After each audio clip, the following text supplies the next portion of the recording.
The broadcast is now starting. All attendees are in listen-only mode. Hello, hello and welcome everyone to this webinar on bid and proposal writing hosted by Shipley Services Romania. For the past 50 years, we have been the leading providers for bid and proposal trainings and consultancy services. On short, our main goal is to help companies win more business. Thank you for taking time to join us. We have people from literally all continents of the world, and we are grateful for that. My name is Stefan Vișoiu. I am the site leader of Shipley Services Romania, and I will be moderating this webinar behind the scenes. Please note that the webinar is being recorded and will be available on Shipley's website for reply by tomorrow, and we'll make available the screenshots to be downloaded as well. During the webinar, as you will see, we are also providing you a checklist to follow in making a proposal. It can be found and downloaded throughout the webinar under the Hands-Out tab of your control panel. So, joining us from Romania today are 3 bid and proposal practitioners who will share best practices with us. This being said, please allow me to introduce our first speakers, starting with Daciana Calistru. So, Daciana is an experienced proposal manager working for the past 5 years with Microsoft in Romania, and amongst others, she is also a proud member of the APMP community and the founding member of the APMP Romanian chapter. Perhaps for those of you which don't know exactly what stands APMP for, this stands for Association of Proposal Management Professional, which is organizational on its own. Next on my list is Horia Duca. Horia is a senior proposal manager with Oracle in Romania and part of the APMP Romanian chapters as well, where Horia holds the events and programs chair. He is a certified proposal professional and a multi-talented and reliable person, as I have heard. Following the list of Romanian panelists, we are having Cezar Bădălău. Cezar is also a proposal manager with Microsoft with over 8 years experience in writing and managing proposals, especially in high profile and strategic deals. He is a founder member and the chairman of the APMP Romanian chapter. Last but not least on my list is our vice president, Brad Douglas. He joined Shipley Company in the early 90s, and he is now one of the main pillars, I can say, of our company. He will be helping us moderate the webinar. During the webinar, it is also possible for Samsung, our managing partner for Shipley India and one of our main trainers in Europe and India, to join our webinar. We'll see if Sam will be able to join us at some point. So with that in mind, let's get started. I would like to present the webinar agenda, so we will see what we are going to talk about today. The agenda today will address these topics. We'll start with the good, the bad, and the ugly of proposal writing. Next, we will go to writing to win guidelines: plan, organize, write, examine, and review. Third on our list will be customer-focused writing factors. Next will be improve readability, do's and don'ts, and final, we'll go to questions and discussions. Time permitting, we'll answer questions as we go or at the end of the webinar. I think this is the introduction on short. Brad, I will turn this to you. Great. Thank you, Stefan, and welcome everyone. Thank you for spending a little time with us and with these bid and proposal practitioners today. It's fantastic when we can get such experienced quality practitioners together and let them share their experiences. I've known Daciana Horia and Cesar for over 4 years now, and watched them work, seen the quality of their work. I watched them stand up and jumpstart the very first Eastern European APMP chapter. So we're lucky to have them here to share some thoughts and ideas. So we're going to go right to that good, bad, and ugly of proposal writing. And Cesar, if you wouldn't mind telling us a little bit about just some basics of what good bid and proposal writing is all about. Sure, Brad. Thanks for this. Well, clear and concise written communication that focuses on the customer's needs for sure will grasp the reader's attention. And what it does, it engages with him or her and makes it worthwhile for the reader to invest their time in reading the content. Good writing will first of all build trust at the level with the customer, and it will eventually transform into scoring better during the evaluation, and of course leading it to winning more business. By this, clear communication establishes a credibility with the customer, and it consolidates the brand of your company. In good writing, we see less jargon. So by avoiding it, using short sentences, it makes the message stand out, and the things you want to convey to the customer get through easier. Thereby, within your very own team, it reduces the confusion between team members, the volume of rework of the text, and it makes it easier for evaluators to understand your value proposition and give them the answers to and arguments to the question why they should choose you over the competition. So in the end, they acknowledge your competence and the confidence they invest in us in order to pursue that particular project. So this is, in a nutshell, the good aspect of the writing. There is the other side of the story, and I'll transfer to Daciana.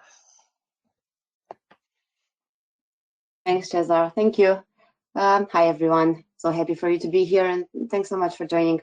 So it looks like I got the fun part of writing, which is the bad writing.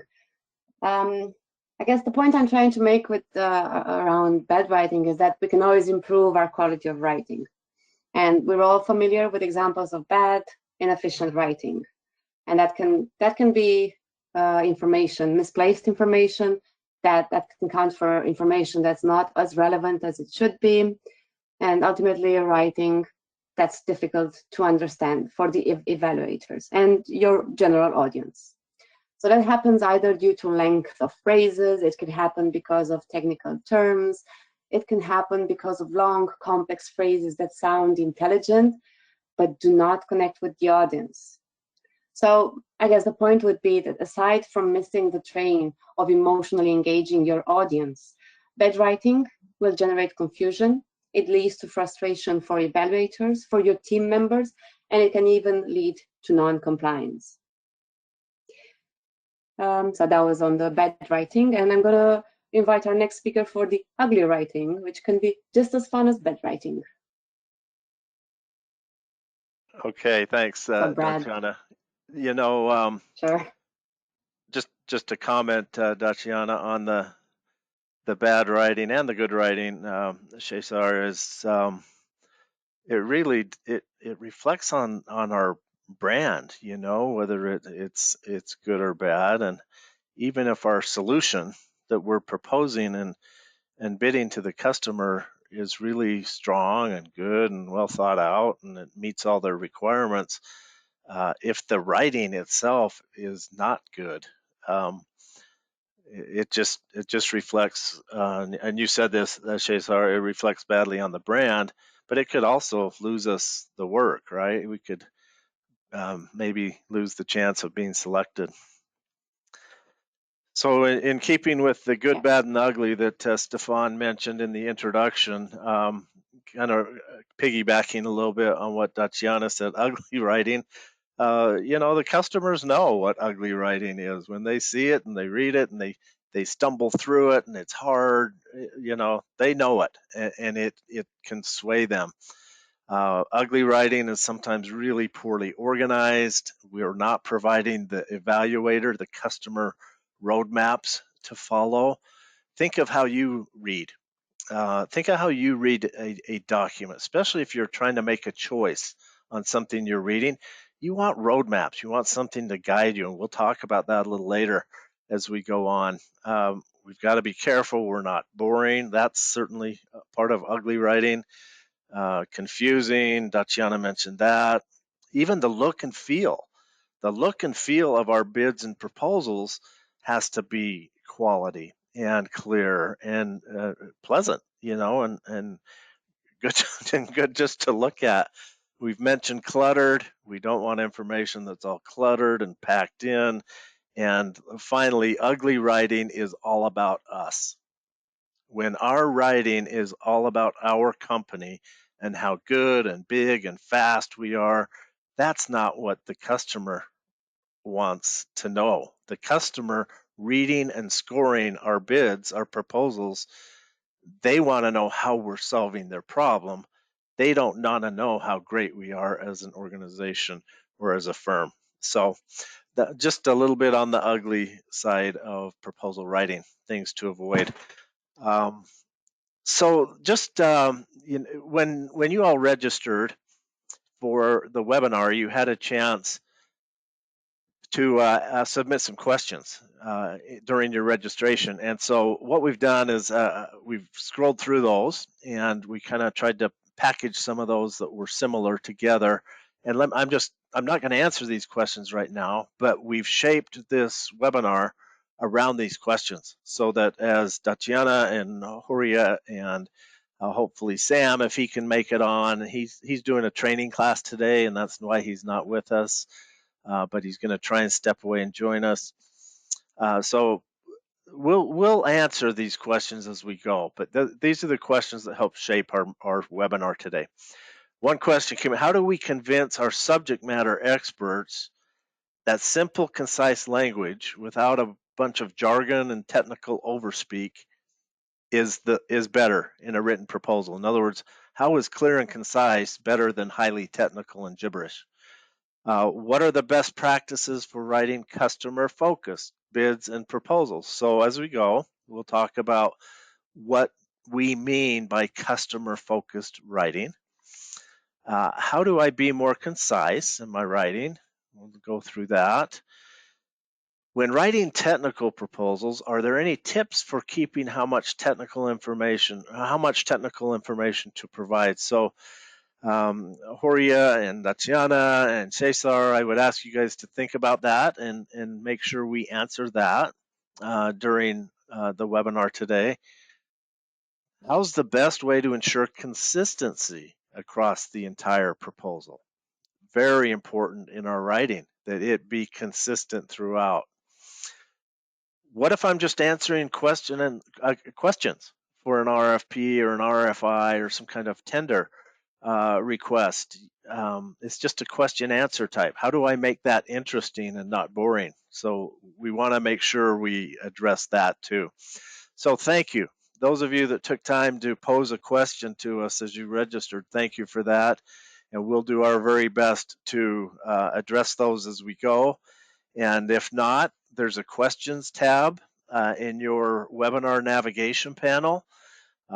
Stefan and myself will be taking a look at that. So if you do have a question that you'd like us to try to address, time permitting, we'll address those. either during the webinar or toward the end.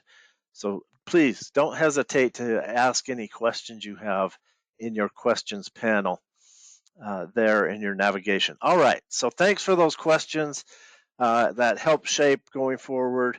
So what we're going to do now is take those questions, those family of questions, and we're going to go over some general bid and proposal guidelines, writing guidelines. We'll talk about customer focus, writing factors, what constitutes customer focus, the benefits focused writing. In our writing, we have to focus on benefits, and then some ideas on how to get started. Some of us have writer's block, and it's just hard to get started in a section. And we'll talk about the idea of we've got to engage others in our writing. It's got to be a collaborative effort. It's a team sport. And so that's the path we'll take for the remainder. Now, Horia, thank you for joining us from Oracle and setting aside some time today. You've been doing bids and proposals for a long time in a lot of capacities. Would you walk us through some of the basic best practice guidelines that we need to think about in our proposal writing, please? Sure. Hi, Brad. Hi, all. My name is Horia, and together we're going to go through some general guidelines when it comes to writing a winning proposal. So, as you may know, writing a winning proposal is one of the most challenging tasks when it comes to winning business. What you write in your proposal should emphasize the edge you have over your competitors, while how you write ensures that customers will be able to see that edge. Here are some guidelines on how to make your customers see that edge. So first, ensure that your paragraphs are to the point, coherent, and follow a logical path. Imagine writing your proposal as you would write a story. The second guideline is to use lists as a means to convey benefits or even powerful messages. More often than not, the power of lists is overlooked, and writers prefer blocks of text instead of bullet points. Lists also help readers rest their eyes. The third guideline is using active voice. Active voice means that a sentence has a subject that acts upon its verb. Passive voice means that the subject is a recipient of a verb's action. Using an active voice in your proposal will determine the high level of engagement from your customer because it makes them feel as a part of their story, not the witness to it. The fourth guideline is keep your sentences and phrases as short as possible, preferably to less than 20 words. This way, you will avoid discontinuity or logical syntactic ruptures within your sentences or phrases. The fifth guideline is follow the customer's desired outline to ensure that your proposal is compliant. Do not reword or rephrase your customer's desired outline, even if it doesn't make sense to you. I've seen proposals excluded from bidding processes simply because bidders reworded some parts of the outline and customers felt they were not compliant. The next guideline is use graphics and captions to support your sales message. A lot of psychology studies have shown that images are easier to remember than text. For this reason, it is imperative to use graphics and captions that support your sales messages.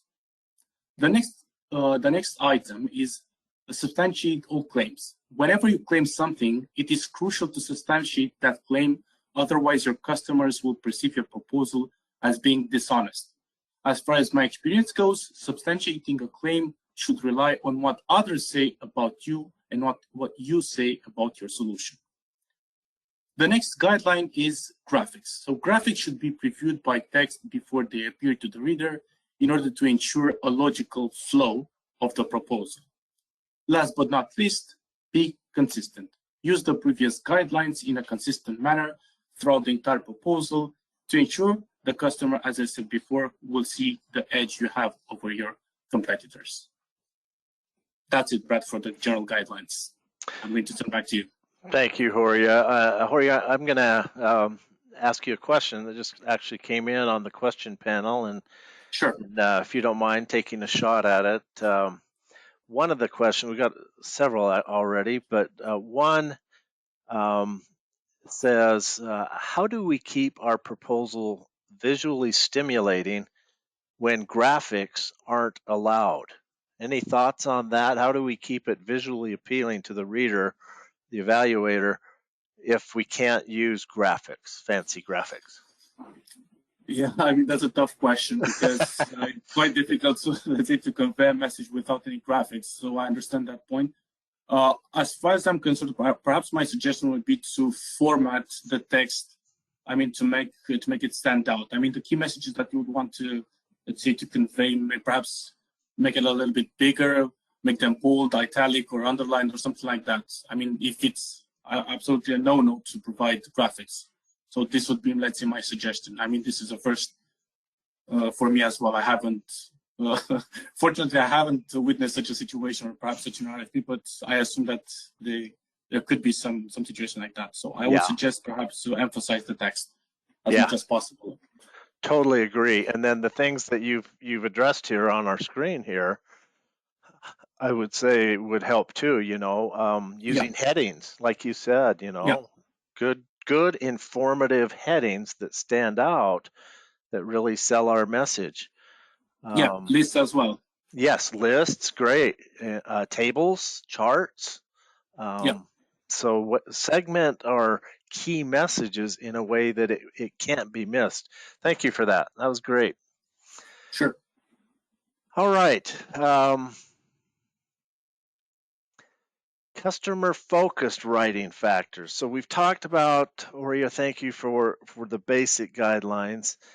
Let me walk through, there's 10 of these. All right, we're going to show 10 what we call customer-focused writing factors. And this actually answers some of the questions that have already come in. How do we stay customer-focused instead of technically focused or focused on our solution? So here, I'm not going to dwell on these. We don't have time in this webinar, but these are 10 factors that will tell us whether or not our proposal writing is customer focused. Now, Sam, are you with us? Can you hear and speak? If you are, I'd love for you to go over these factors.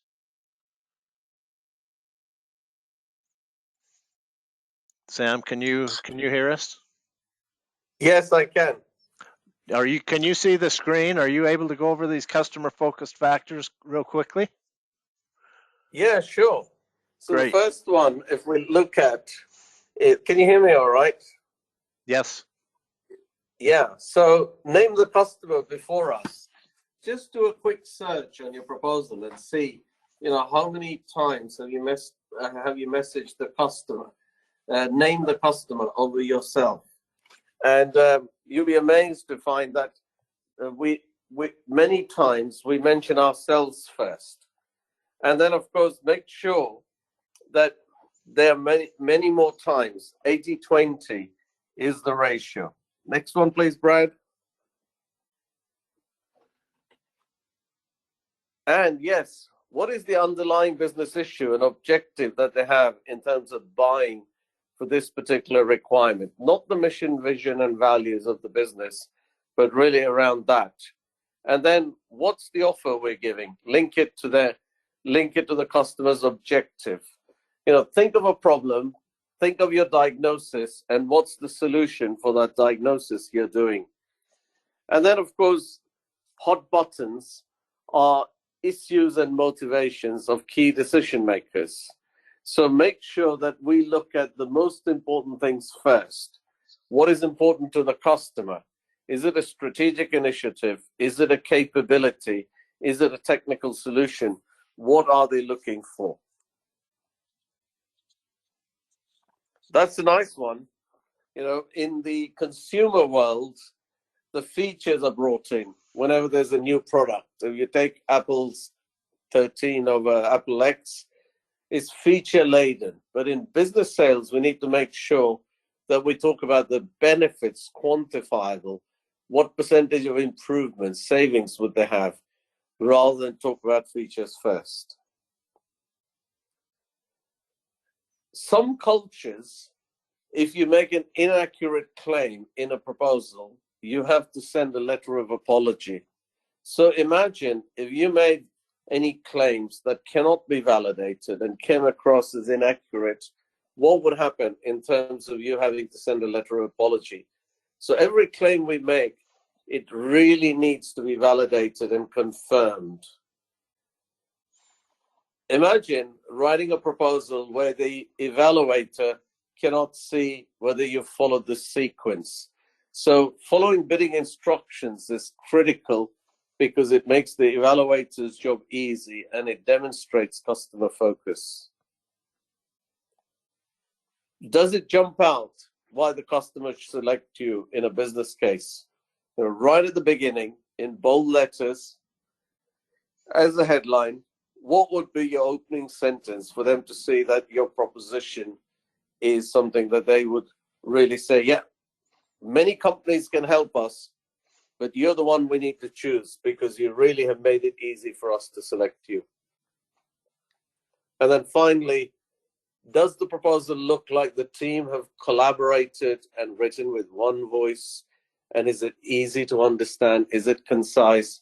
Or are we using jargons and long-sounding words? So these 10 things that we see here really helps us a great deal to be able to write customer-focused proposals. Thanks, Brad. Great. Thank you, Sam. So just kind of to piggyback or follow up on that one item of customer focus, and that is focus on the benefits. So here's just a way to think about that and to check ourselves in our writing. Make sure we understand what we're talking about. The feature is what it is and how it works. You know, what is it we're offering the customer? How is it going to work?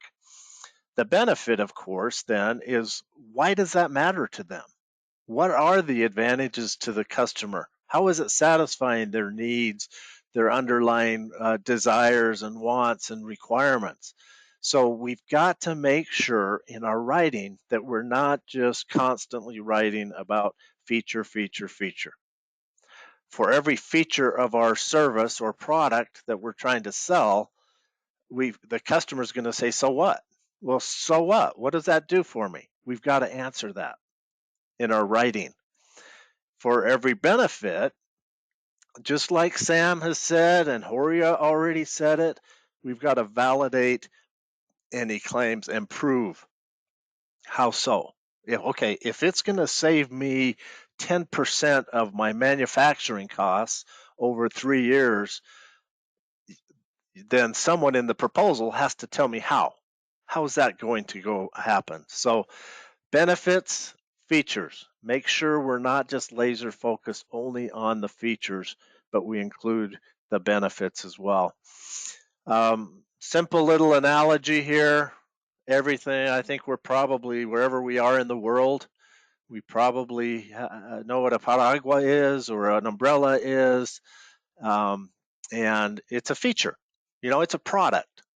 And an umbrella has certain features. This one has a nice yellow handle. It looks pretty big, but those features aren't going to sell me on this umbrella by themselves. Someone's got to tell me what that umbrella is going to do for me. For example, as simple as, hey, this umbrella is designed specifically to help you stay dry in a storm. Fine. But what if I'm going to Australia and I'm going to the Australian Open tennis tournament and it's going to be, you know, unbearingly hot? I don't want an umbrella to keep me dry. I want an umbrella to keep me out of the sun and shade me. So in our writing, we have to make sure we're talking to our sales teams, our capture teams, our business development teams, to know what matters to the customer. Because if we write all day about the umbrella is going to keep us dry, but what the customer really wants is to stay out of the sun and avoid wind, then we've missed the mark in how we write. So just that's part of customer focus, staying focused on what matters to them. Now I'm going to go through this pretty quickly. One of the questions that just came in says, are you going to share this presentation? And the answer is yes. We are going to, by tomorrow, we will post this on the shipleywins.com website, and there will be the replay of the full webinar, also a download of the screenshots that you can download and save and print. But so yes, this will be made available. So since it's made available, we're not going to dwell a ton of time. We're on a limited time on this webinar, but these are a couple of quick tips. And these answer actually some of the questions that you've submitted. Writing quickly. Some of us struggle. We're slow. Or historically, we've been slow writers. One idea is reduce distractions. Don't let your email pop-up notifications distract you if you're in the middle of trying to create and develop a 3-page section of a proposal. So reduce distractions. Start with the easiest part of your proposal section or your proposal.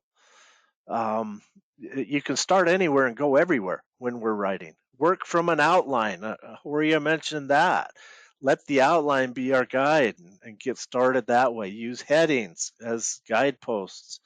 And then once we start, if we've reduced distractions, we're in a comfortable setting, we're in a drafting mode, keep going, and don't worry if it contains errors. The first draft does not have to be perfect. Begin with the sentence as the main idea. There's this concept of bottom line up front, bluff. In proposal writing, this is not like technical writing or procedural writing. In proposal writing, where we're trying to sell something, we want to put the main point, the main benefit up front, bluff, bottom line up front. So begin sentences with the main idea, one idea per paragraph. If there's a bunch of details, technical details that aren't terribly important, put those in the middle of the paragraph. And then we recommend making sure that with each major section of our proposal, we write and draft a transition, something that's going to help the reader, the evaluator, transition to the next section, that it's not an abrupt ending. Sometimes we're going to be using tools to gather information like a planner, a proposal planner, or a content planner. Use those to help you get started to overcome this writer's block. Again, we talked about write continuously, keep going, even if it's not perfect. We may need to engage others, a coworker, a peer, a manager, someone we trust if we're stuck. We need to overcome writer's block. This is me. This is my situation. Sometimes I need to change working environment. If I'm in a setting, it might be home office, it might be my business office, and I'm kind of just I got to get up, change my environment, and I can kind of get back to it. So use that as a technique. And again, summarize each section, and then just a couple other quick guidelines. When we're writing our proposal or bid sections, and this is the order, the sequence of our content that we ought to think about. Launch with the benefit. Get the customer's attention. Why? What problem are they going to solve? What's the benefit to the reader? Then our solution, of course, when we want to provide proof and validate, no empty claims, substantiate those. If we know there's weakness in our solution, or maybe weakness in our past performance with a company, a customer, it's not a good idea to brush that under the rug and try to pretend it never happened or that you don't have a weakness. If that weakness is known to your customer, you have to address it. You have to explain to the customer how you've overcome and strengthened that weakness. And then use lists. And Horia, you covered this as an emphasis technique, a clarity technique. So lists are important. We'll talk a little bit more about how to do that in just a few minutes as well. Okay. Let me go to a question. Tatiana, so I'm gonna let you take a shot at answering this, and this is just a fresh question that just came across, so it'll be new to you. But what is the best way to find out and write about the customer's hot button when you're not allowed to meet with the customer? Good question. Any thoughts? Good question indeed. Oh, I do have some ideas. So I'm personally a big fan of doing detective work around customers that I work with. And one of the best ways of identifying hot buttons, pain points, and generally their vision is to inquire on annual reports or vision documents they might have on their website. So I do that. And I know there's normally about documents that are from 15 pages to 100 pages long, but I'm 99% sure that hot buttons and pain points should be in an annual report, should be in a vision document. So if you're not allowed to discuss this with your customer, or your team doesn't have access to the customer, do detective work. Just go to LinkedIn, see what they're about, see what their vision is, see what their next plans are. Go to their website and just search through those little pages that no one actually goes in for vision, annual reports, and other sort of documents that are for their stakeholders, and try to use them as much as possible. So that's a big tip sharing with you guys today. That's excellent. Good. Thank you. Let's see. I'm going to ask Horia one more question, and again, sorry to hit you out of the blue here. Sure, no problem. Let's see. Let me pick one of these. There's a lot of questions coming in. Daciana just answered another one. How many ways can we find hot buttons? So that's good. Let me ask you, Horia, just maybe define a hot button. What do you consider a hot button? So the hot buttons are pretty much the challenges that the customer is currently facing, and for which they require a specific resolution in order to achieve their vision. So pretty much hot buttons represent the problems of the customer. Sorry. Excellent. Good. Okay. All right. Thank you for answering those as we go. All right. So, Cesar, I'm going to see if you'd be willing to talk about this notion of how important it is as bid and proposal writers, if we're going to do a good job, that we that we don't do this in a vacuum by ourselves, that really is a team sport. Would you cover some points here, please? Absolutely, sure. Well, we're never alone. So every proposal has a team around it.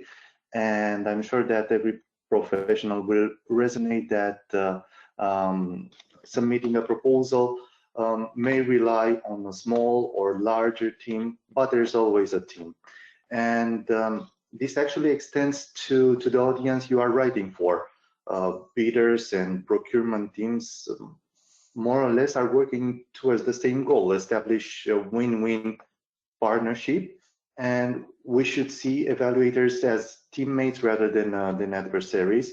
We collaborate with consultants, architects, designers to get the work done, and planning and communicating with them in advance about what we request from them makes the collaboration much smoother.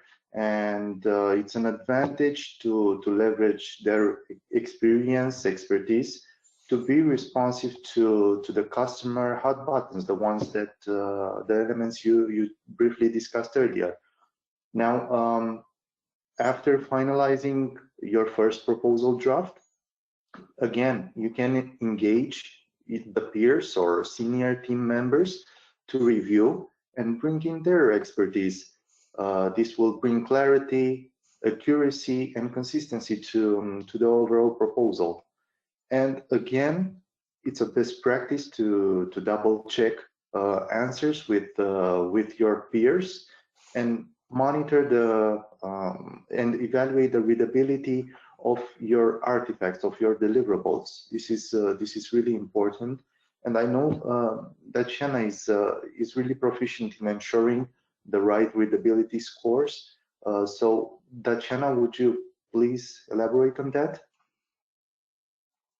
Absolutely, thank you. Okay, so the way I look at readability is that it is a means to an end. So I see it as a tool that proposal managers should use for understanding the quality of writing in a proposal. Let's say it's one of the aspects that stands for quality of writing or good writing, like Cesar mentioned. And there are various tools that measure readability scores. I invite you all to explore them, use them. And that's one way of looking at it. But there's handy ways, easy ways of structuring information so that it becomes easier to read. It becomes more interesting, and it engages the audience emotionally and rationally, especially when graphics cannot be included, reference to the earlier question on graphics versus writing. Now, if graphics are included, take full advantage of that and put some time and work into their action captions or even their labels. And in connection with that, think of headings, not only for chapters, but think of headings and table of contents for chapters, and table of contents for figures, and table of contents for tables. I like that. I use them all the time in our proposals. And that sort of brings it to my attention that the labels may not be consistent between each other, that maybe not all the tables have labels. So that's one of the good practices that I strongly stand behind. Now, again, put yourself in the evaluator's shoes. Seeing tables of contents for figures and for tables makes it easier for them to just go where they want, to see what they need, and share that with the executives or the rest of the readers they have around. All right. Next point would be active voices versus passive voices, and that's a fundamental point we make in APMP and at Shipley. Using active voices comes with taking accountability on our answers, on the planned tasks and activities. It rings well with the customer, and it discreetly shows that we're prepared for action. Now, I've already brought up jargon and complex phrases in the bad writing section. Those are important. We need to adjust our content to the audience. And we have consistency as a final item on my list. There was a question on consistency from the participant, so I'm taking 1 minute to answer that. I suggest people use value propositions as a backbone for the entire proposal. So reiterating them, the value propositions, reiterating the concepts, the benefits, features, and proof. Keep them simple, and that means it's easier to keep them consistent throughout the document. So that's the best way of achieving consistency, keeping your document simple.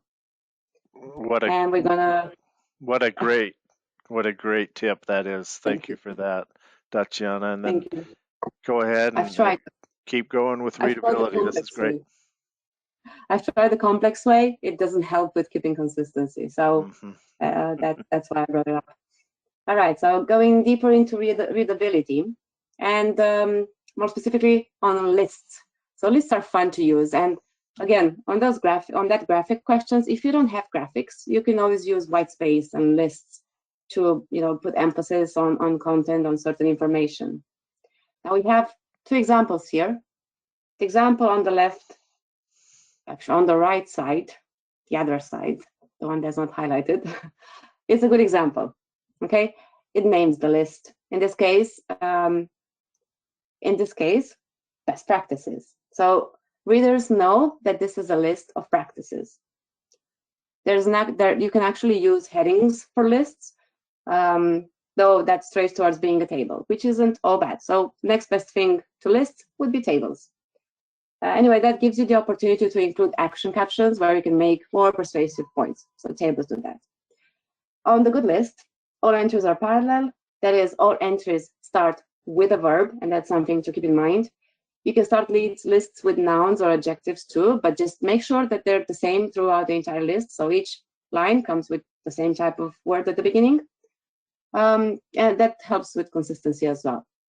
Now, there's no reason to number lists unless the order is important or you will be referring to that specific item in the list. Normally, bullets are sufficient. And pay attention to bullets as well, even their format, their colors, and so on. Limit the length of the list to a manageable number of items. So once a list gets past about 7 items, the relationships might become challenging. If that happens, think about categories, think about tables, and figure it out. But there can be more efficient ways of looking at lists if they become long. The list on the left side. So with the numbering one, lists the things that you can do poorly. It's numbered without any reason. The second entry is a sentence, not a list element. It employs nesting without proper rationale, and it confuses punctuation fonts, list indicators, etc. And the list is not parallel. Overall, trying to make it clear that the author of that list had no idea how to convey a point, and that will eventually lead the evaluator to assume that there was no point to be made. And one last idea: readers assume lists are in priority order because that's how we generally write them in our personal lives. So be sure you aren't sending a mixed message by putting a lower priority item at the top of a list. You can also take advantage of this characteristic of readers to subtly indicate your deep understanding of the customer motivations and value system. So even if you don't have it numbered, think of this as a trick to bring attention to those top 2 or 3, let's say, items on your list. I never knew lists could be so interesting, but in proposal management, they are. Good. Okay, thank you. Thank you. That was enlightening. Thanks, Daciana. And then one of the things you touched on earlier, Horia, and if you'll just kind of review this quick for us, there's a couple ways we can, in our proposal writing, we can use headings. And if you would just talk us through the difference between a telegraphic and an informative heading in a proposal. Yeah, sure. So before going into that direction, just wanted to mention that as Daciana mentioned, one way to improve readability is to use headings because headings make proposals easier to evaluate, and proposals which are easy to evaluate get higher scores. So headings like graphics and white space break up bleak masses of text, making your proposal more readable. There are 2 types of headings: the telegraphic headings, which are short and they are meant to label major sections, and informative headings, which are more descriptive and, like newspaper headings, they convey the essence of the stories and they create interest before you read the stories. As you can see here on the screen on this presentation, we have 2 types of headings: telegraphic and informative. For instance, the first telegraphic heading is introduction. As you can see from the informative heading, an overview for improving sales performance pretty much draws the attention of the reader, making him or her try to read, to go further and discover what we're trying to talk about in that specific heading. The same goes for the organization. As you can see, the informative is our flat organizational structure, reduces overhead costs, and so on and so forth.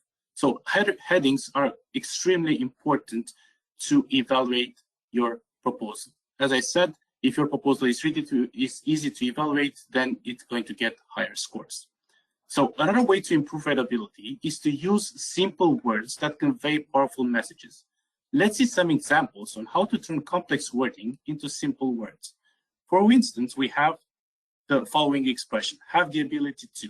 This can be simply translated to can. The next word is conduct an investigation of. You can simply translate this into investigate. The next item, or the next wording, is make a modification to. Of course, this can be translated to modify. The next one is make use of. As simply as it may sound, you can just use the simple word use. And I think last but not least is with the result that. This can be translated to so that. Then if you can receive these documents, you pretty much will see the difference between active voice and passive voice. So also using concise words help you have a greater readability of your proposal. So I'm a proposal manager for more than 10 years. And one thing I noticed during this time is that companies have a tendency to use as much technical wording as possible. Some use this approach to show professionalism, while others believe it gives them credibility. As far as my experience goes, technical wording should be only used for specific purposes. Otherwise, a proposal could seem dreadful to reader. To put things into perspective, imagine you evaluate a proposal in which a bidder claims the following.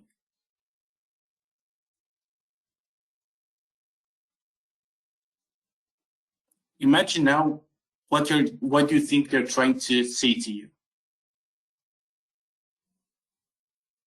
Now let's see how can this phrase or this technical wording can be put into simple words. That's good. Yeah, I really like that one. So as you can see, one of the most important items to do whenever you write a proposal, and I think Cesar, Brad, and Dajan already mentioned this, is to avoid unnecessary technical wording. Use as simple words as possible, because not all the people that read your proposals are technical people or SMEs. That's it from my side, Brad. That was excellent. Yeah, it's all about readability, isn't it? Yeah, definitely is. Yeah. Yeah. Very good. Just another point, and we've touched on this already a couple times, really, is this concept of using active voice to improve readability. Now, it is not always possible. We're not at all suggesting that everything has to be active, because there's times when we're trying to use our customer focus where we're projecting the customer first, where it may sound a little more passive than active voice when we're suggesting that the customer is going to benefit from something by doing something. That's a future tense, and it sounds passive as well. So we're not at all suggesting active voice every time, but we should be careful that we're not defaulting, which is very common because of the way we learned how to write in school. We don't want to default to everything's passive. You know, the report was submitted by the technician. No, we want the technician submitted the report. So whenever possible, we want that to be active. Passive is a little more vague and elusive. Okay, here's a tennis example, just because I like tennis. The line was missed by the player. No, the player hit the ball outside the line. The player missed the line. That's the difference between active and passive. But when we're using customer focus and explaining that the customer is going to receive a certain benefit, don't worry if that comes across, and that was one of the questions actually submitted, if that comes across a little bit passive, because it is somewhat passive, but it's also future. You know, it's we're telling them what they're going to receive as far as a value from what we're offering. Okay, we've talked a lot about graphics. Sam, if you're still on, we've got to accelerate here a little bit. I kind of dragged on a little long, but if you could still join us, could you just share real quick the importance of graphics and captions? Thank you. So a picture paints 1,000 words, but in graphics, the wrong picture paints the wrong 1,000 words. So the idea of graphic really is to grab the attention. We live in a world where people are speed readers, but the graphic on its own, without the story below it, will be a bit like different people viewing the Mona Lisa. The beauty is in the eye of the beholder. But in proposals, we want to have the graphic tell a story that is easy to understand, yet the story we put below, which is a figure number to make it look professional and complete, and an informative title, and then an action caption tells the reader, well, this is the graphic, and we're telling them, here's the conclusion we want you to reach.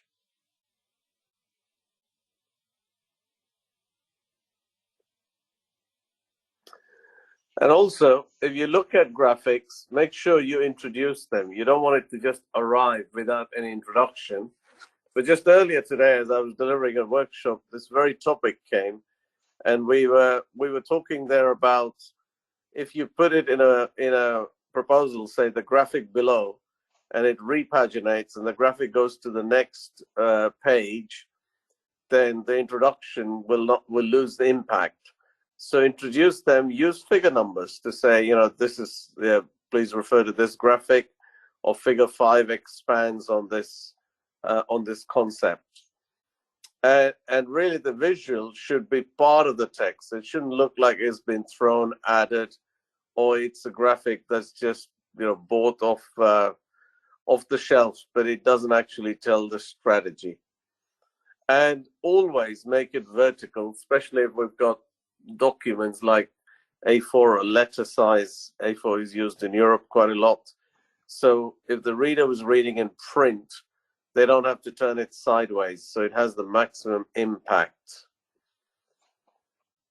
And of course, looking at the benefits are customer and benefits focused? You know, does the graphic help them to say, you know, wow, if I go with this solution, this is the benefits I'm going to realize, and they understand it within 10 seconds. You know, in some cultures, it may be even less than 10 seconds. And also, not to put too much text in it. You know, a lot of the management consulting firms have kind of covered every single white space, but having white space in a graphic with telling a story grabs the attention of the reader.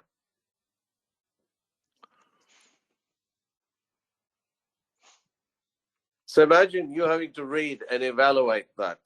Yeah, those of us who wear glasses already have to expand the size of it. So what could this turn into? The next slide. There you go. It could be a sketch, right? It's a lot easier to read and understand the sketch.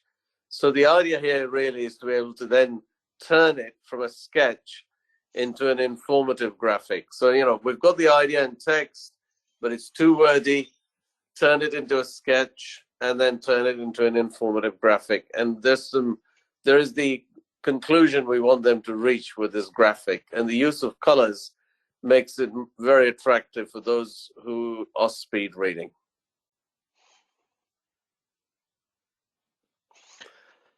Okay, Yeah. Sam, excellent. Cesar, would you just wrap this section up with Sam did excellent and introduced captions already, but would you just talk about quickly a few best practices on Sure, Brad. captions?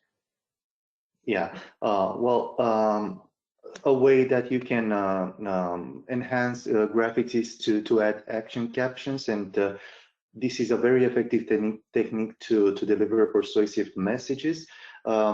These are made of full sentences and are made of three parts: the figure number, the title, and the supporting text that you want to convey to the reader.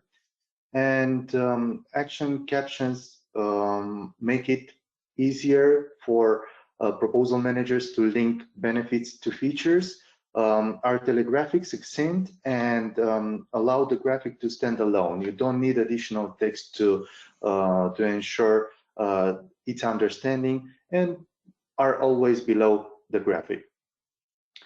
Now, this is an example of an organization chart. And the way that action captions can be used, the first one is a basic one. It just tells the title of the graphic. You can improve on that and be more responsive. And the level you want to reach is to provide all the elements of a compelling statement. Provide the feature, the benefit, and the proof to that. They are all highlighted in this third example. That's good. That's three different levels of almost customer focus. Thank you. That's good. And before adding a graphic to your proposal, you will want to answer yourself a few questions, whether it is appropriate. Is the content customer focused, as per the previous example?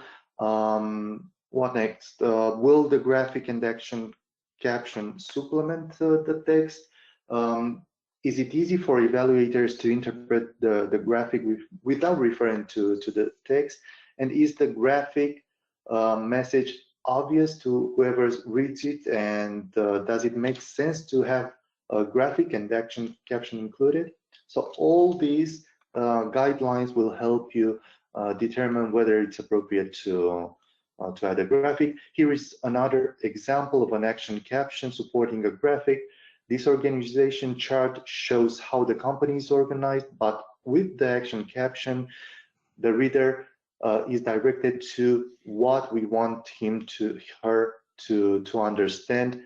That in this particular example, the project executive will have time to focus on the project rather than meeting with her direct reports. Excellent. can't stress enough the importance and the linkage between graphics, captions, and our writing.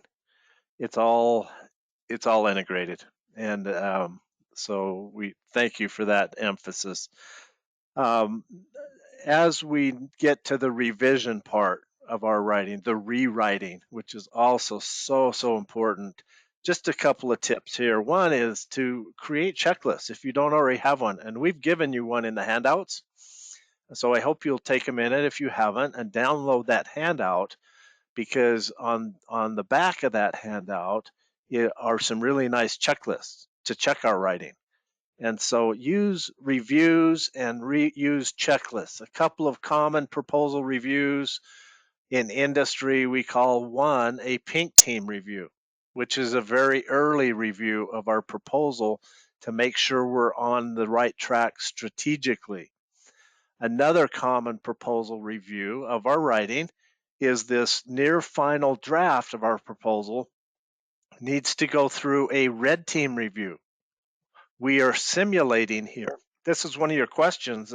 When you registered, someone asked, how can we best simulate the customer in our reviews? This is how we do it. We sometimes know how the customer is going to score our proposal, which areas they're going to rank the highest. And so we want to, in our final proposal review, we want to simulate that scoring prediction so that we know what our strengths and weaknesses are coming out of that review. So checklists and reviews are really an important part of our proposal writing. We can't skip these steps. And here, this is in your handout, so I won't dwell on this here. Here's examples of things we need to be asking. We need peer help. We need our coworkers' help here to go through these checklists. Have we stated the benefits before features whenever possible? Are our discriminators obvious to the customer? Have we substantiated our approach and claims? Really good questions as we get into the rewriting and revision and fine-tuning our writing. So make sure we use checklists and make sure we use reviews to our advantage. Well, we're at our time, a little over, and I apologize for that, but thank you so much for joining us. And Cesar, Stefan, Tatiana, Horia, thank you for your contributions, your preparation. I know this took plenty of your time. So thank you very much for joining. Stefan, we've tried to answer the questions as we go, so we don't have time here at the end to wrap up. But just again, thank you for joining us. It's been, I think, an informative session thanks to our practitioners. And just a couple of takeaway points. We need to understand what good, bad, and ugly proposal writing is. We need to write to the customer and the evaluator. These are humans. These are people reviewing our writing, and we need to write to their needs and interests. You all did a great job of talking about improving readability, applying best practices, and we encourage and hope all of you will write to win on your next proposal. So with that, again, thank you very much. This will be posted on our website, shipleywins.com, under resources. shipleywins.com, resources, webinars. We'll post the recording and the visuals, the screenshots that you've seen here. And our next webinar that we're doing is coming up a little later this month on color teams and stand-up reviews. And then in April, we're going to do one on powerful proposal graphics, and we invite you to hopefully join us on that. So Shipley Services Romania, our friends in Romania, thank you so much. You all are super professional and amazing practitioners in this space. So I'm going to sign off with that and just say thank you, and everybody take care. Please be safe and healthy. Take care. Thank you, everyone. Thank you very much, Brad. I hope you all enjoyed this amazing presentation. You will remain in our depth, Brad, to answer the questions that were written by our participants in one next webinar.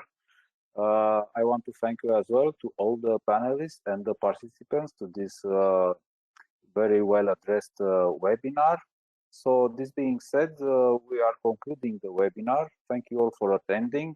We hope you have learned and enjoyed these presentations. And just for you to know that Shipley Romania is ready for business and other consultancy services and webinars as well. Thank you so much to you guys. Thank you, Stefan. Take care. Thank you. Thank you. Take care. Thank you. Bye, everyone.